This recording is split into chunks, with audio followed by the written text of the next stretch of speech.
भाई बल्ले बल्ले बाकी सारे दल्ले दल्ले शुक्ला तूने क्या किया माल गाड़ी कट बेच दिया शुक्ला तूने क्या किया माल गाड़ी कट बेच दिया तूने क्या किया माल गाड़ी कट बेच दिया शुक्ला तूने क्या किया माल गाड़ी कट बेच दिया शुक्ला तूने क्या किया माल गाड़ी कट बेच दिया सुभाष भाई जिंदाबाद जिंदाबाद सुभाष भाई आगे बढ़ो हम तुम्हारे साथ हैं सुभाष भाई आगे बढ़ो हम तुम्हारे साथ हैं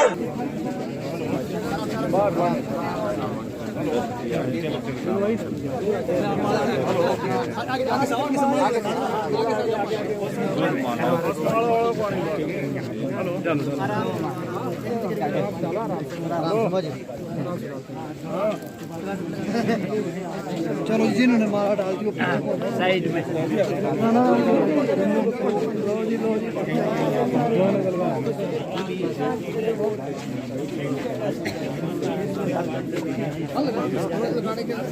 इस बात का एक्सपीरियंस है क्योंकि अन्य प्रदेशों में कार्य में जाके कर चुका हूँ।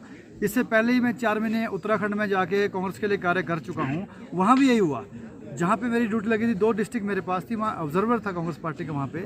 लेकिन हमने जिनको कहा कि ये सर्वे के आधार पे आगे चल रहे हैं, हमने भी वहाँ पे सर्वे किया और इससे पहले वहाँ पे 4-5 एजेंसीज का काम कर चुकी थी। लेकिन बाद में क्या हुआ, वो सर्वे की रिपोर्टें जो अच्छी थी या जो सही थी उन्हें बाद में कहीं ना कहीं नीचे कर दिया गया। और बाद में मैनेजमेंट की जो टीमें आई सर्वे की, या जहाँ पे कहीं फेवर करना होता है किसी लीडर ने किसी को, या कोई और सिस्टम से टिकट देना होता है, तो वहाँ पे इन्होंने एक फेक मोहर बनाई होती है सर्वे की। वो किसी 2-3 फर्जी कंपनी लगाई होती है सर्वे की, वहाँ पे फटाफट वहाँ मोहर लगाते कि ये सर्वे में आगे, उसको दिखाया, इनको टिकट दिया, उसने टिकट ही वापस कर दिया।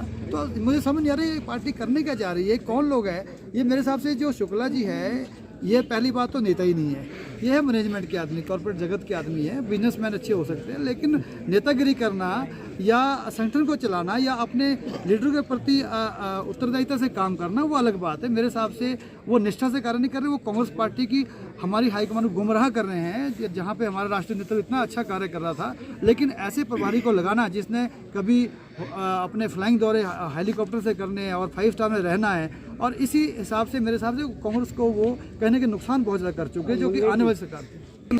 आपने कहा दूसरा कि हमने आरोप लगाया, मेरे से पहले जो विधायक बलबीर सिंह वर्मा जी हैं, ये उनने कम से कम मीडिया में 10 बजे आपको बोल दिया कि मैं बड़ा धन्यवादी हूँ उन मित्रों का जो लोग मुझे जो इसमें लाए, जब मुझे कोई नहीं जानता था, उन मित्रों ने मेरा सहयोग किया, वही मुझे लेके आए हैं और मुझ पे उनका कर्ज है। और आज अगर वो मेरे सामने लड़ेंगे भी तो हम भाईचारे में लड़ेंगे। तो मेरे हिसाब से ये तो चुनाव भी असली कांग्रेस वर्सेस मेरे हिसाब से ये बीजेपी की A और B टीम का हो रहा है, तो कोई बात नहीं, आपस में वो भिड़ें। हम तो पहले भी असली में थे, आज भी असली कांग्रेस में हैं, और मेरे हिसाब से असली कांग्रेस की लड़ाई हम ही लड़ रहे हैं। मेरे हिसाब से मैं आज तक किसी हाईकमान का फ़ोन नहीं आया, किसी प्रदेश के नेता का फ़ोन नहीं आया कि आप बैठिए या आप मत लड़िए। अगर मैं गलत होता मुझे उनको बैठाना चाहिए था, मुझे उनसे बात करनी चाहिए थी। इसका मतलब उन्होंने मुझे हरी झंडी दी है, वो उन्हें पता है कि मेरिट पे आदमी मैं ही हूँ और गलत टिकट बटा है, इसलिए मेरे हिसाब से कहीं ना कहीं अप्रत्यक्ष रूप से मैं जी वो मदद कर रहे हैं, सपोर्ट कर रहे हैं। क्या लगता है कि जिस तरह से टिकटें बटी है, कहीं ना कहीं कांग्रेस जिस तरह से सत्ता में आने के ख्वाब देख रही है, तो कहीं ना कहीं जो है जो ख्वाब है पूरा होने वाला नहीं है कांग्रेस का? देखिए मेरे हिसाब से देखो, हमारे हर्ष मान जी ने जो बयान दिया सुना होगा आपने, उन्होंने कई बार कह दिया कि टिकटें हिमाचल में बिक रही है। तो क्या कारण है कि शुक्ला जी आपने आज तक इस बात का जवाब नहीं दिया? आपको तो आरोप का जवाब देना चाहिए था कि गलत आरोप है, इसका मतलब आपने बेची होंगी।